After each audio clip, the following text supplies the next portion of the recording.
রাসূলুল্লাহ সাল্লাল্লাহু আলাইহি সাল্লাম বলেন, লা ইয়ালামু কদরা ইজমিহা ইল্লাল্লাহ।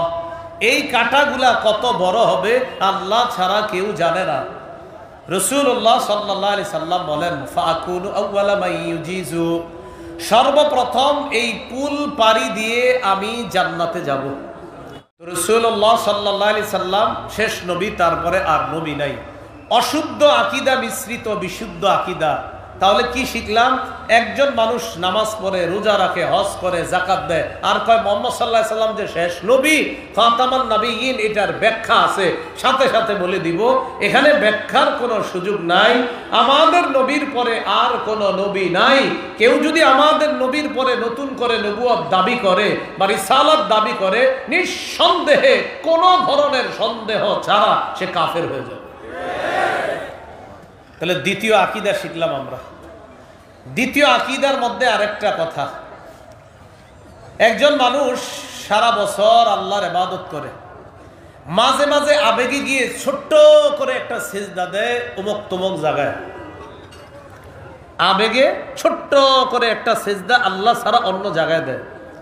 এমনি পুরো বছর আল্লাহকে সিজদা দেয়, মাঝে মাঝে আবেগে আপনার কোনো কবর বা মাজারের সামনে গিয়ে একটু ছোট্ট করে একটা সিজদা দেয়। দেওয়ার পর যদি বলে এটা হলো মারেফতের বিদ্যা, আর মসজিদে যেই সিজদা এটা শরীয়তের বিদ্যা, যেটা শাইখুল হাদিস সাহেবরা বুঝছে, কিন্তু মারেফতের বিষয়টা এটা শাইখুল হাদিস সাহেবরাও বুঝে নাই, মুফতি মুহাদ্দিসরা বুঝে নাই, এটা আলাদা এক জগতের বিদ্যা। তার ঈমান আছে না গেছে? তো এরকম কিছু লোক আছে অশুদ্ধ আকীদা মিশ্রিত, হাজারো বিশুদ্ধ আকীদা রাখে, কিন্তু এমন অশুদ্ধ আকীদা যার কারণে তার বিশুদ্ধ আকীদাগুলা বরবাদ হয়ে যায়। এই অশুদ্ধ আকীদা মিশ্রিত বিশুদ্ধ আকীদা যেটা পোষণ করে যারা ঈমান নষ্ট করে, এটা থেকে আল্লাহ আমাদেরকে হেফাজত করেন। 3 নম্বর, সংশয়বাদী আকীদা। সংশয়বাদী আকীদা বুঝেননি? কারে একটু শোনেন মন দিয়ে। আচ্ছা, আপনি কি পরকাল বিশ্বাস করেন? তো অনেক লোক আছে এরা ভাব নিয়ে কয় হতে পারে, নাও হতে পারে, 50-50 চান্স, মানে বুঝায়, খুব শিক্ষিত এরকম মানে বুঝায় আর কি। অনেকে জিজ্ঞাসা করে, আচ্ছা আপনি পরকাল বলতে বিশ্বাস করেন? হুজুররা জুমার বয়ানে কয়, শুনছি, মাইকে আসে আওয়াজ, হইলে হইব না হইলে নাই, মানে হ্যার এরকম ভাবসাব, উনি খুব শিক্ষিত, কেমন হইলে হোক না হইলে নাই, হ্যারেতে কিছু আসে যায় না। এটা সংশয়বাদী আকীদা। বলেন কি আকীদা? সংশয়বাদী আকীদা। সংশয়বাদী আকীদার দাওয়াত অন্যভাবেও দিচ্ছে ইদানিং। কিভাবে?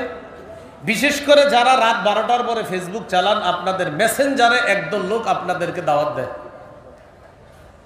অশুদ্ধ আকীদা ইত্যাদির দাওয়াত আপনাদেরকে দেয়।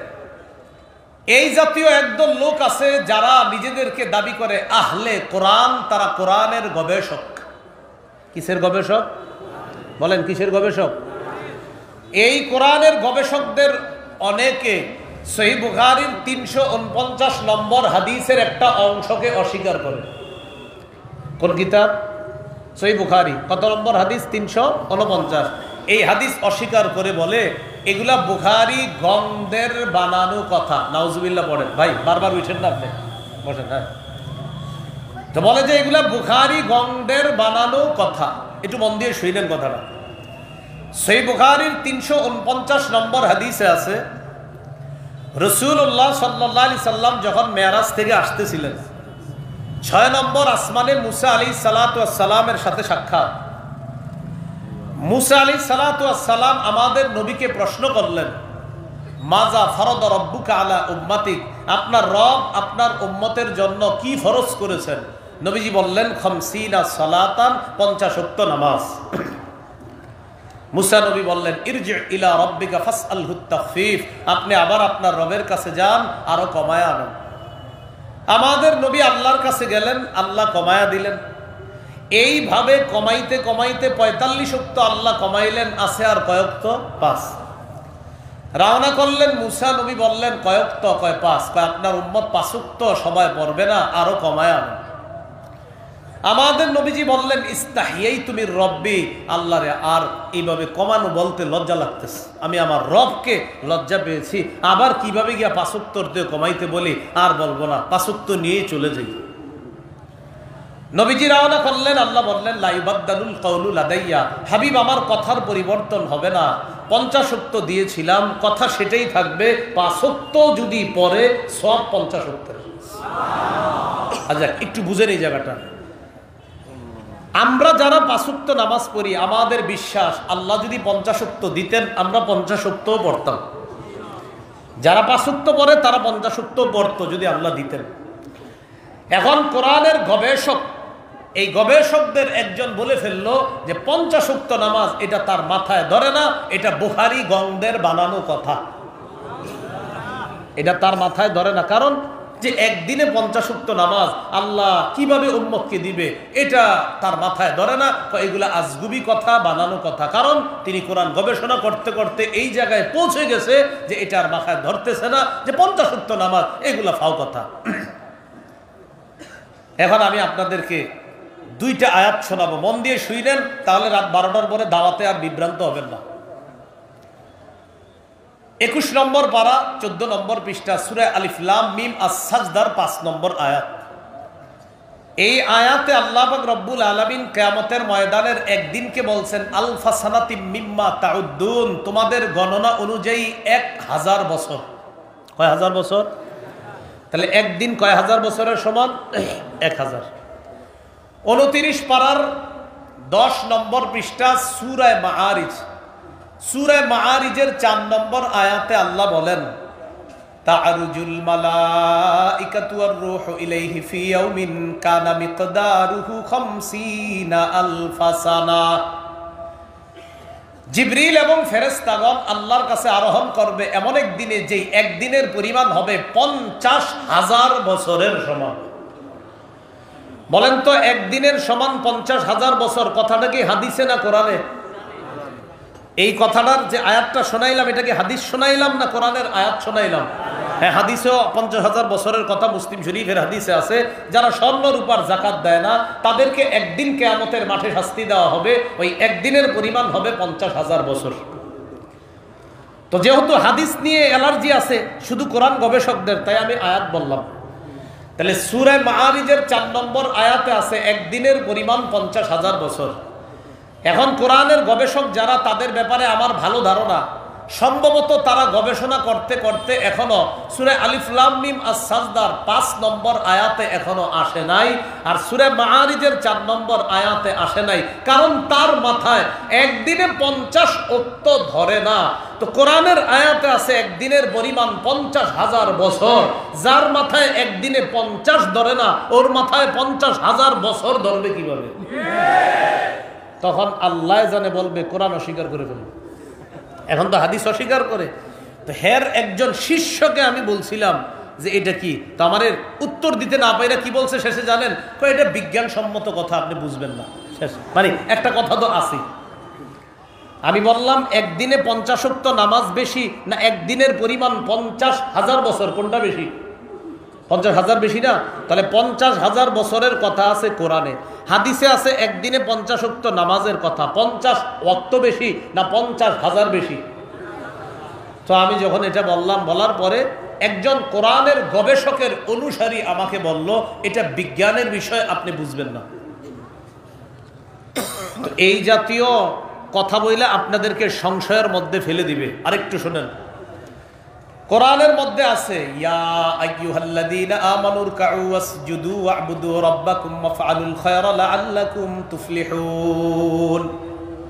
হে ঈমানদারগণ, তোমরা রুকু করো, সিজদা করো, তোমাদের রবের ইবাদত করো।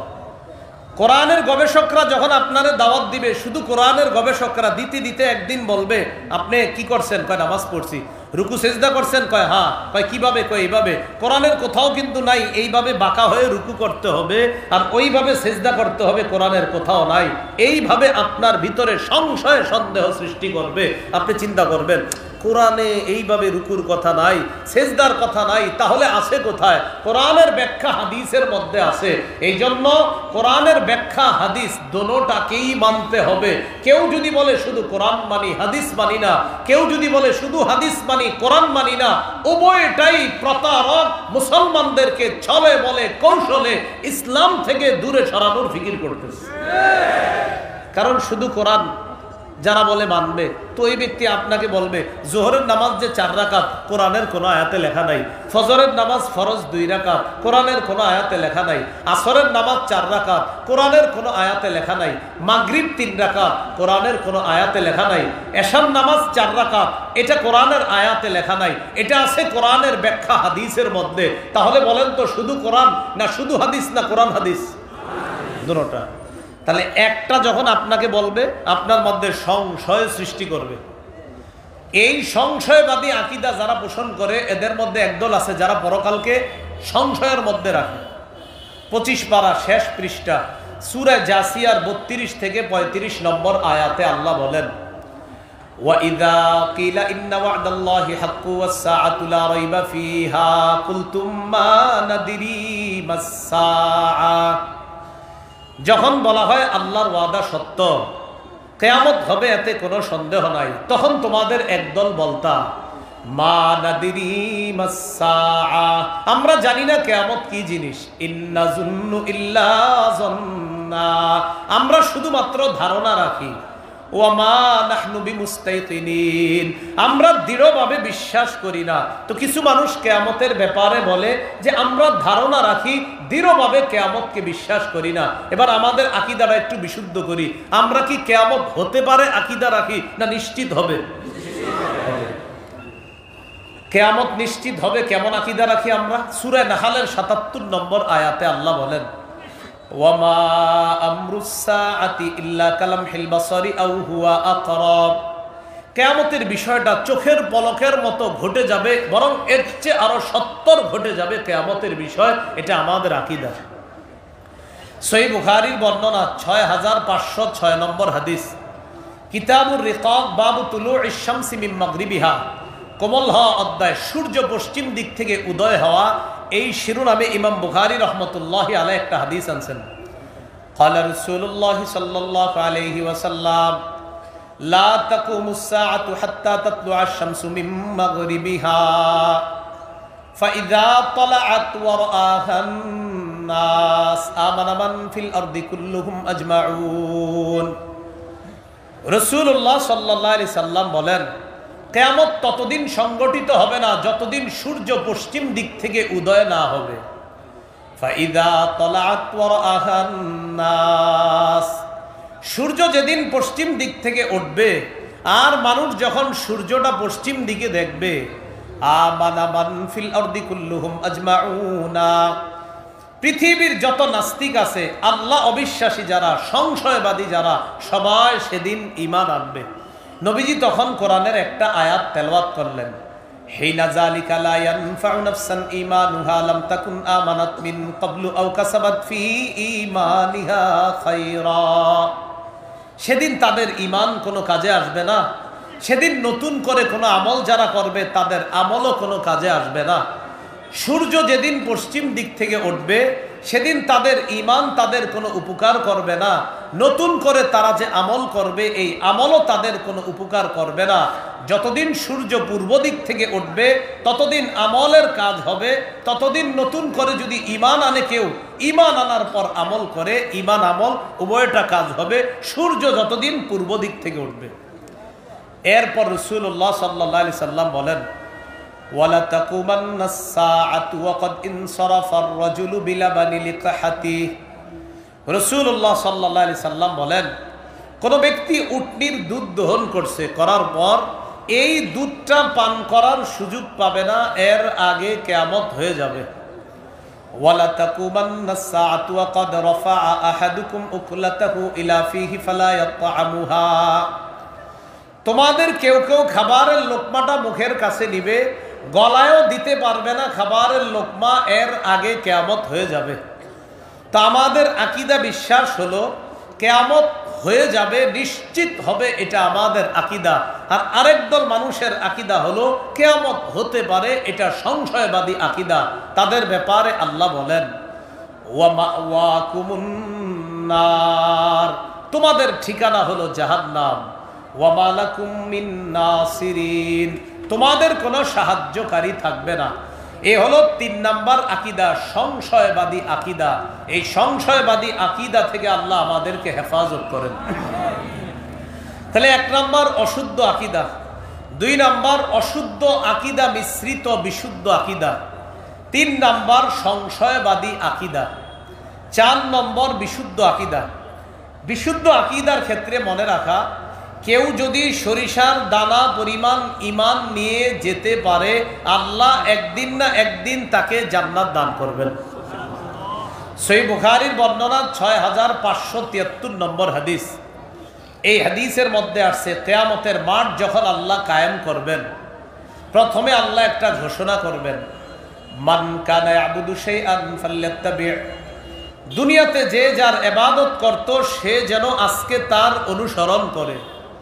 ফামান কানা ইয়াবুদু শামসা ইয়াত্তাবি'। যে ব্যক্তি দুনিয়াতে সূর্যের পূজা করত সে যেন সূর্যের অনুসরণ করে। ওয়ামান ইয়াত্তাবি'ু মান কানা ইয়াবুদুল কমার। যে ব্যক্তি চন্দ্রের পূজা করত সে চন্দ্রের অনুসরণ করবে। ওয়ায়াত্তাবি'ু মান কানা ইয়াবুদুত তাওয়াগীত। যে ব্যক্তি দেব দেবীর পূজা করত দুনিয়ার মধ্যে সে আখিরাতে দেব দেবীর অনুসরণ করবে। এরপর আল্লাহ পাক রব্বুল আলামিন পুল সিরাত তৈরি করবেন। ইমাম বুখারী রাহমাতুল্লাহি আলাইহি শিরোনাম আনছেন বাবুস সিরাত জিসরু জাহান্নাম। পুল সিরাত হলো জাহান্নামের উপর দিয়ে একটা ব্রিজ। কিয়ামতের মাঠ থেকে এই ব্রিজ পার হয়ে মানুষ জান্নাতে যেতে হবে। এই পুলটার উপরে কাঁটা থাকবে। রাসূলুল্লাহ সাল্লাল্লাহু আলাইহি সাল্লাম বলেন, লা ইয়ালামু কদরা ইজমিহা ইল্লাল্লাহ। এই কাঁটাগুলা কত বড় হবে আল্লাহ ছাড়া কেউ জানে না। রাসূলুল্লাহ সাল্লাল্লাহু আলাইহি সাল্লাম বলেন, ফাকুনু আউওয়ালা মান ইউজিজু। সর্বপ্রথম এই পুল পাড়ি দিয়ে আমি জান্নাতে যাব। তাহলে পুল সিরাতটা সর্বপ্রথম পাড়ি দিবে মুহাম্মদুর রাসূলুল্লাহ সাল্লাল্লাহু আলাইহি সাল্লাম।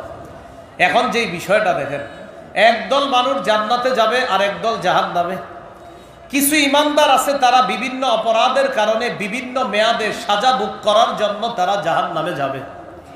তাদের ব্যাপারে আল্লাহর ফয়সালা, আখরিজু মান কানা ফি কলবিহি মিসকালু হাববাতিন মিন খারদালিন মিন ঈমান। আল্লাহ ফেরেশতাদেরকে বলবেন, যাদের অন্তরে সরিষার দানা পরিমাণ ঈমান আছে তাদেরকে জাহান্নাম থেকে বের করে জান্নাতে প্রবেশ করায়া দাও। সরিষার দানা পরিমাণ ঈমানওয়ালাদেরকে ফেরেশতারা জাহান্নামে তালাশ করবে। প্রশ্ন হলো, ঈমানদাররাও আগুনের মধ্যে পূর্বে, বেঈমানরাও আগুনের মধ্যে পূর্বে। এখন এই যে ঈমানদার আর বেঈমান উভয়ের মধ্যে ঈমানদারদেরকে ফেরেশতারা চিনবে কিভাবে? রাসূলুল্লাহ সাল্লাল্লাহু আলাইহি সাল্লাম বলেন, ইউরাফুনা বিআলামাতি আসারিস সুজুদ। ঈমানদারদের কপালে সেজদার চিহ্ন দেখে চেনা যাবে তারা ঈমানদার। এখন প্রশ্ন, ঈমানদারের কপাল কি তাহলে পূর্বে না? বুখারীর বর্ণনায় নবী বলেন, ইন্নাল্লাহা হাররামা আলান নার আন তাকুলা মিন ইবনি আদম আসারাস সুজুদ। আল্লাহ আগুনের উপর হারাম করে দিয়েছেন আগুন যেন আদম সন্তানের কপালটা, সেজদার স্থানটা না খায়। জাহান্নামের মধ্যে কোনো ঈমানদার সাজা ভোগ করলেও সেজদা দেওয়ার কারণে তার কপাল আগুন যেন পুরাইতে না পারে, আগুনের উপর এটা আল্লাহ হারাম করে দিয়েছেন। এখন কথা হলো, ঈমানদার যারা তারাও পুড়তে পুড়তে আদু হুমামা কয়লার মতো কালো হয়ে গেছে। এই মানুষগুলাকে আল্লাহ জাহান্নামের থেকে বের করে এদেরকে এই কয়লার মতো কালি অবস্থায় জান্নাতে দিবে না। কি করবে তাহলে? ফায়ুলকাউনা ফি নাহরিল হায়াত। জান্নাতের দরজা একটা নদী আছে, এই নদীটার নাম সঞ্জীবনী নদী। এই নদীর মধ্যে কয়লার মতো মানুষগুলাকে ডুব দেওয়ানো হবে, চুবানো হবে। এই মানুষগুলাকে ওই নদীর মধ্যে গোসল করানোর পর ফায়ামবুতুনা কানাবাতিল হিব্বাতি ফি হামিলিস সাইল।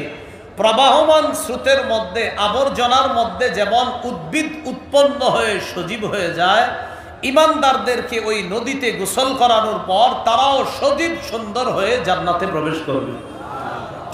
তো এইভাবে তারা জান্নাতে যাওয়ার পর একজন ঈমানদার বাকি আছে, এখনো জান্নাতে যায় নাই, সর্বশেষ ঈমানদার। এই ব্যক্তির ব্যাপারে মুসলিম শরীফের মধ্যে আসছে, আগুন তাকে ধাক্কাইতে ধাক্কাইতে সামনের দিকে নিয়ে যাবে।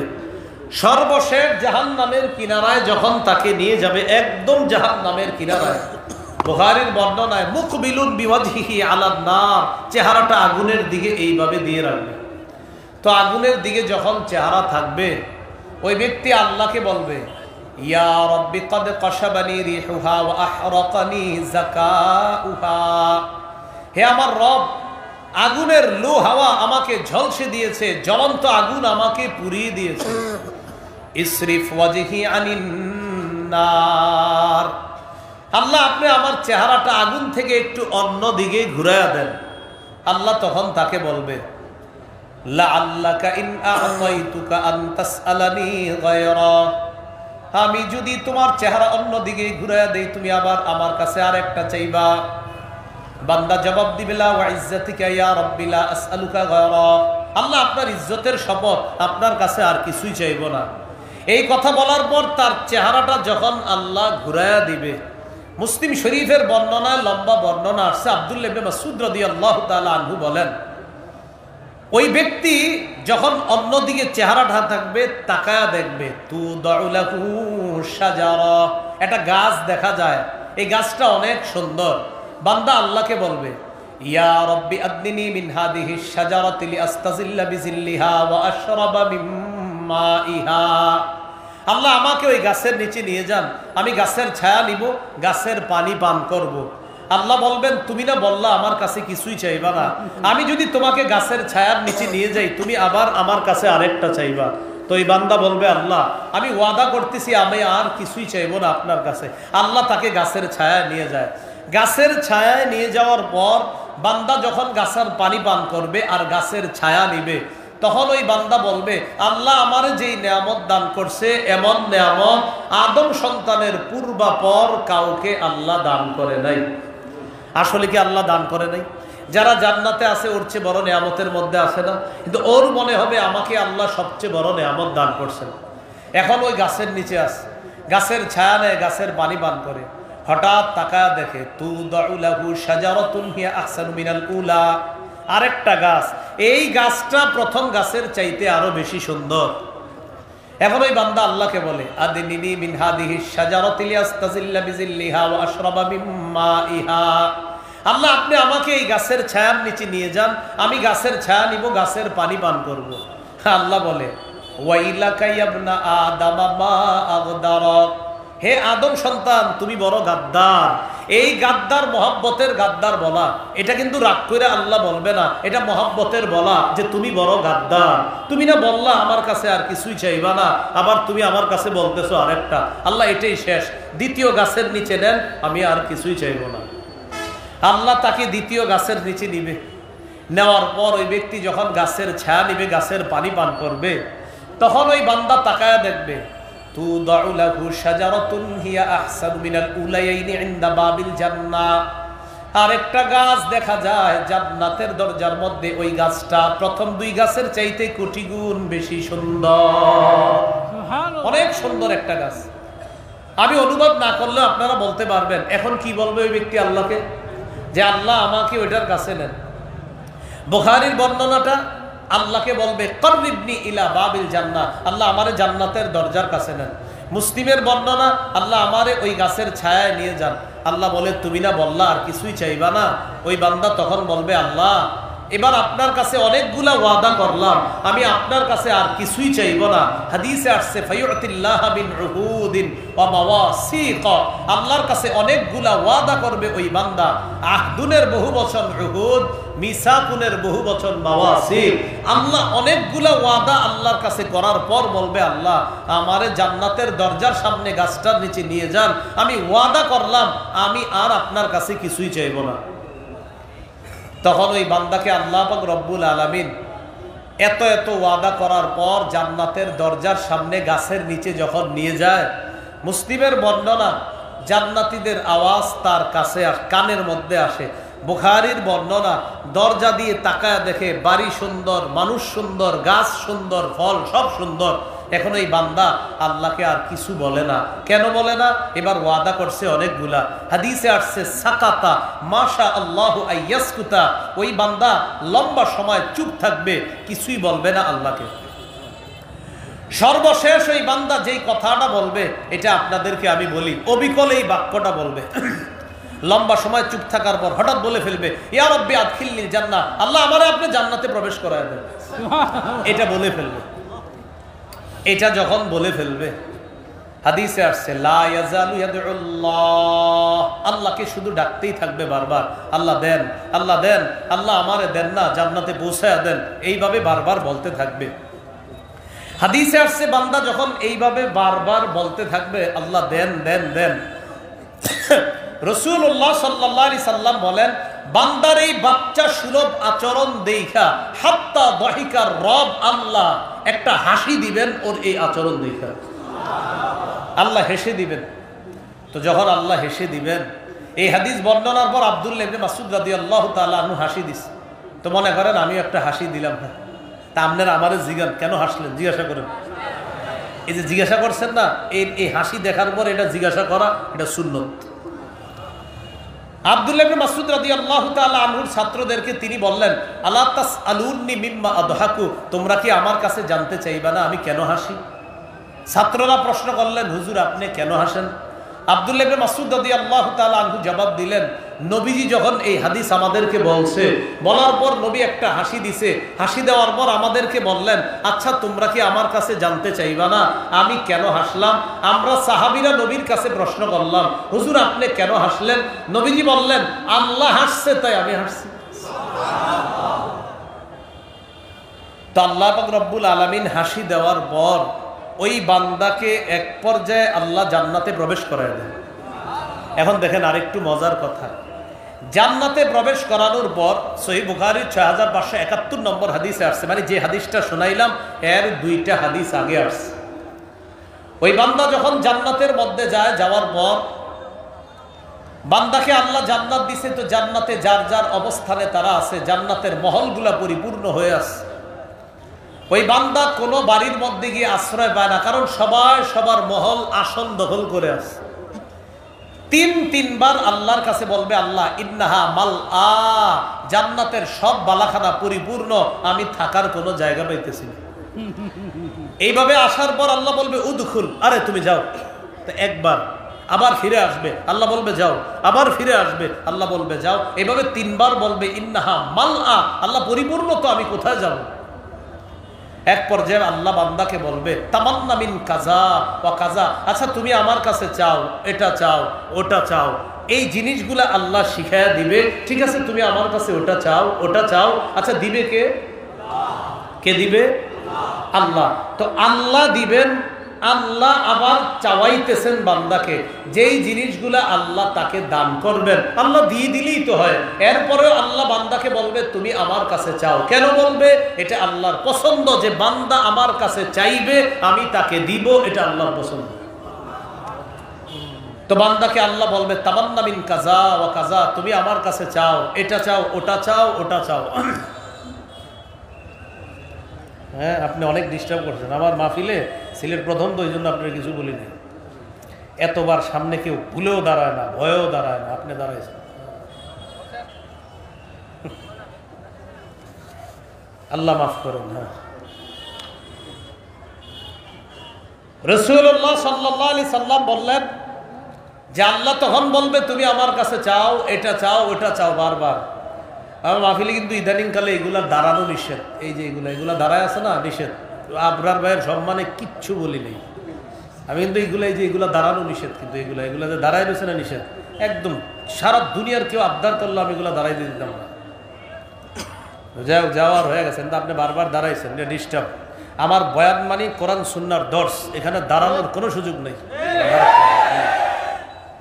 রাসূলুল্লাহ সাল্লাল্লাহু আলাইহি সাল্লাম বলেন আল্লাহ তখন বলবে তুমি আমার কাছে এটা চাও, ওটা চাও।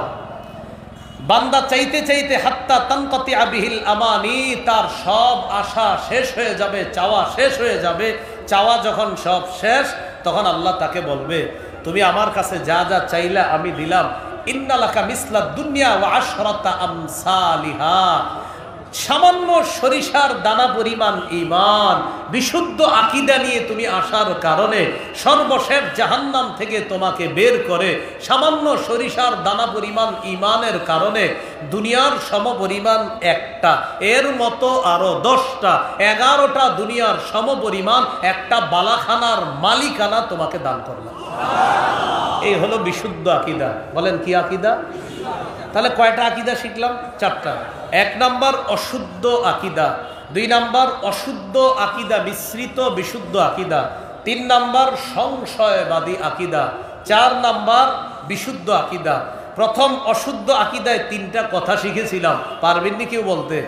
হ্যাঁ, অশুদ্ধ আকীদা নিয়ে ঈমান ছাড়া অনেকে ভালো কাজ করে, তাদের এই ভালো কাজের কি হবে? 1 নম্বর, তাদের এই ভালো কাজগুলা মরুভূমির মধ্যে মরিচিকাকে পানি মনে করার মতো।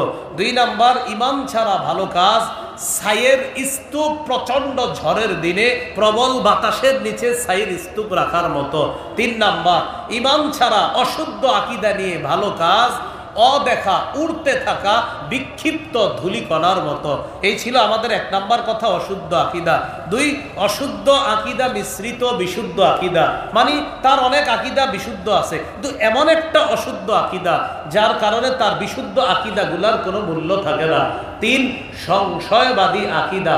এই 3টা আকীদা পোষণকারীর ঠিকানা জাহান্নাম। 4, বিশুদ্ধ আকীদা। বিশুদ্ধ আকীদার ক্ষেত্রে আপনাদেরকে আমি আবদার করব, আপনারা এই এলাকার অনেক মুসলমান আছে যারা দাবি করে আমি মুসলমান, আমার নাম আব্দুর রহমান, আব্দুর রহিম, কিন্তু তাকে আপনি বলবেন নামাজ পড়তে চলেন, সে আপনাকে মুখের উপর বলবে কেন নামাজ পড়বো, আপনি বলবেন নামাজ ফরজ, আপনারে মুখের উপর বলবে নামাজ ফরজ তোরে কে কইস। নামাজের ফরজিয়াত যদি কেউ অস্বীকার করে, ইমাম নববী লিখেছেন ইনকানা তারিকুস সালাতি মুনকিরান লিউজুবিহা, কেউ যদি নামাজের ফরজিয়াতকে অস্বীকার করে তার ঈমান চলে যাবে, সে কাফের। 2 ব্যক্তিকে আমি দাওয়াত দিলাম, একজনকে বললাম নামাজে চলেন, তো সে বলতেছে হুজুর কালকে থেকে পড়ি, নামাজ যে ফরজ বিশ্বাস করেনি। হ্যাঁ হ্যাঁ, নামাজ না পড়লে গুনাহ হয় বিশ্বাস করেনি। হ্যাঁ এটাও বিশ্বাস করি। পড়েন না? মাঝে মাঝে পড়ি, মাঝে মাঝে ছেড়ে দেই, তো আল্লাহ গুনাহ দিবে না? জি হুজুর গুনাহ দিবে। তার মানে ওর আকীদা নামাজ ফরজ, এটা বিশ্বাস করে। আরেকজনের আকীদা হলো নামাজ পড়তে চলেন, নামাজ পড়লে কি হবে? আরে ভাই নামাজ না পড়লে গুনাহ হবে। কে বলছে গুনাহ হবে? ভাই নামাজ ফরজ, আল্লাহর বিধান পালন না করলে তো গুনাহই হবে। ধর আপনি যদি মুখের উপর সাথে সাথে বলে ফেলেন নামাজ যে ফরজ, এটা আপনাদের কে বললো? এটা যদি বলেন তার মানে আপনি নামাজের ফরজিয়াতকে অস্বীকার করছেন। নামাজের ফরজ এটা যদি অস্বীকার করেন তো ঈমান থাকবে না। এমন অনেক মুসলমান আপনি পাবেন যারা ফরজ বিধানগুলাকে ডাইরেক্ট মুখের উপর অস্বীকার করে। তো এই জন্য এই জাতীয় অস্বীকার আকীদা যাদের আছে, এটা দাওয়াত দেওয়া, আগে স্বীকার করান নামাজ ফরজ, হজ ফরজ, রোজা ফরজ, যাকাত ফরজ। তাহলে 4টা বিষয় জানলাম, অশুদ্ধ আকীদা, 2 অশুদ্ধ আকীদা মিশ্রিত বিশুদ্ধ আকীদা, 3 সংশয়বাদী আকীদা। সংশয়বাদী আকীদায় আপনার সন্তান জড়িয়ে পড়ে, মোবাইলে সারা রাত চালাইতে চালাইতে ও যে কোন কোন সংস্থার দাওয়াত পাইতেছে আপনি নিজেও জানেন না। হঠাৎ আপনার একদিন বলবে আব্বা আপনার তো এই জিনিসগুলা ঝামেলা আছে, তখন আপনি বলবেন মানে কি? হ্যাঁ, কারণ ও মোবাইল থেকে কি জানি শিখছে, শিখে এখন আপনার ভুল ধরতে আইসা গেছে হঠাৎ। এই জন্য এদেরকে সতর্ক অবস্থানে রাখা। 4 নাম্বার বিশুদ্ধ আকীদা, এটাই হলো মূল। বিশুদ্ধ আকীদা নিয়ে যেন আমরা সবাই জান্নাতে আবার দেখা করতে পারি, আল্লাহ তৌফিক দান করেন। সুবহানাল্লাহি ওয়া বিহামদিহি, সুবহানাকাল্লাহুম্মা ওয়া বিহামদিকা, আশহাদু আল্লা ইলাহা ইল্লা আনতা, আস্তাগফিরুকা ওয়া আতুবু ইলাইক, ওয়া আখিরু দাওয়ানা আলহামদুলিল্লাহি রাব্বিল আলামিন। এত বড় মুজমা হইছে না, ও উড়ি যাইবা, তো বড় মুজমা হইছে না। আলহামদুলিল্লাহি রাব্বিল আলামিন, ওয়াল আকিবাতু লিল মুত্তাকিন, ওয়াস সালাতু ওয়াস সালামু আলা সাইয়্যিদিল আমবিয়া ওয়াল মুরসালিন ওয়া আলা আলিহি ওয়া আসহাবিহি আজমাইন। রব্বানা যালামনা আনফুসানা ওয়া ইল্লাম তাগফির লানা ওয়া তারহামনা লানাকুনান্না মিনাল খাসিরিন।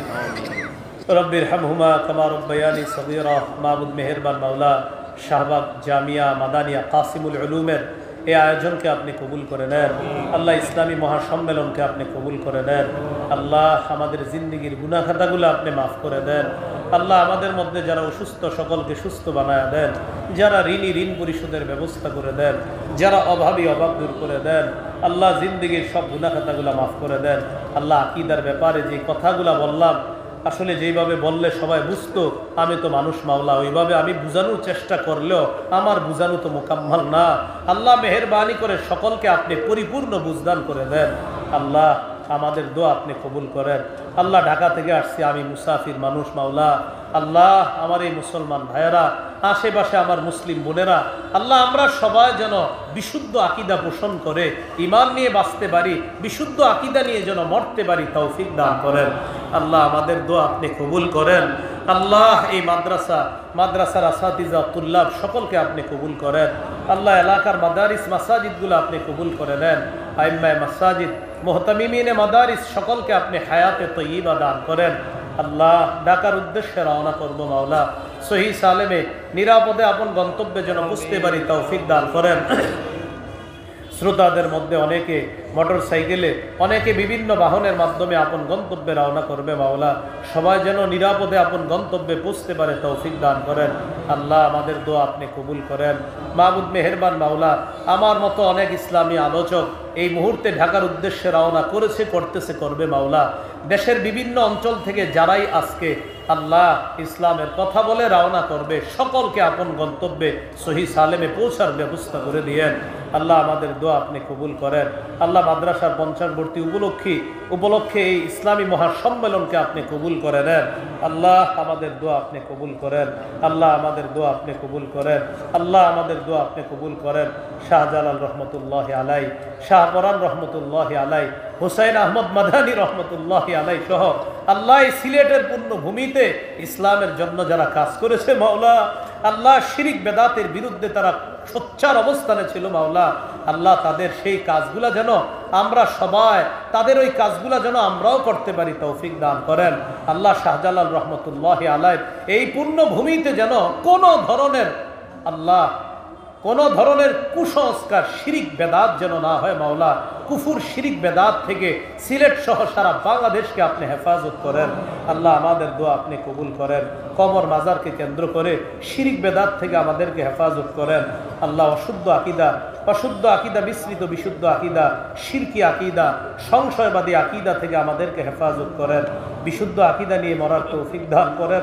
রব্বানা তাকাব্বাল মিন্না ইন্নাকা আনতাস সামিউল আলিম وتب علينا إنك أنت التواب الرحيم وصلى الله تعالى على خير خلقه محمد وعلى آله وأصحابه أجمعين سبحان ربك رب العزة عما يصفون وسلام على المرسلين والحمد لله رب العالمين. السلام عليكم.